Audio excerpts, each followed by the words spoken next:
in that video. I didn't really experience a great deal of that as a young man growing up in Jamaica, perhaps because I wasn't in that society or mixing with people that would have shown me that racism. But what I want to expand on, though, Wardy, is what I said about education. Education is important unless we just want to continue living the life that we are living and continue just having demonstrations every now and again and a few people saying a few things. And when I say education, I mean going back in history. What people need to understand is that this thing stems from a long time ago, hundreds of years ago. The dehumanization of the black race is where it started. And people will tell you, oh, that's a long time ago, get over it. No, you don't get over things like that. And the society has not gotten over something like that. I'll skip all the gap between those long years ago and make one point and then go backward. That lady in the Central Park in New York, Amy Cooper, I think is her name. If she did not have in her DNA the thought process that she was white, this man is black, if I call a police officer, 9 times out of 10 he's going to be white, I'm going to be considered right immediately. The black guy will have to prove that he's not guilty, and by the time he proves that he's not guilty, he might be dead. She had that in her mind from day one. That is why she said and did what she did. How do you get rid of that in the society? By educating both sides, black and white. I hear people talking about brainwashing. I didn't quite understand as a young man what brainwashing meant. I now understand what brainwashing meant, what it means. We have been brainwashed, and not just black people. White people have been brainwashed in different ways. I go back many years. Think about religion.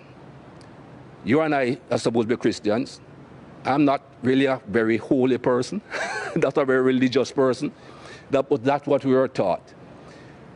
Look at Jesus Christ, the image that they give you of Jesus Christ. Pale skin, blonde hair, blue eyes. Where Jesus came from, who in that part of the world looks that way? But again, that's the brainwashing to show you this is what perfection is. This is what the image of perfection is. If you look at any plays of those days, Judas, who betrayed Jesus, he's a black man. Again, brainwashing people into think, oh, he's a black man. He's the bad man.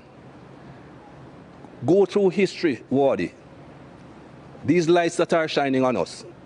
You can tell me who invented the light bulb, right? Thomas Edison, right? Everybody knows Thomas Edison invented the light bulb. Thomas Edison invented a light bulb with a paper filament. It burnt out in no time at all.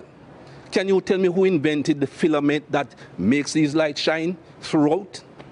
Nobody knows, because he's a black man. It was not taught in schools.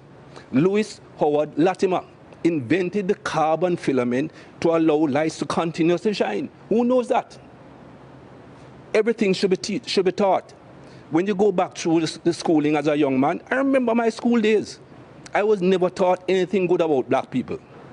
And you cannot have a society that is brought up like that, both white and black, that only teach what's convenient to the teacher. History is written by the conqueror, not by those that are conquered. History is written by the people who do the harm, not by the people who get harmed. And we need to go back and teach both sides of history.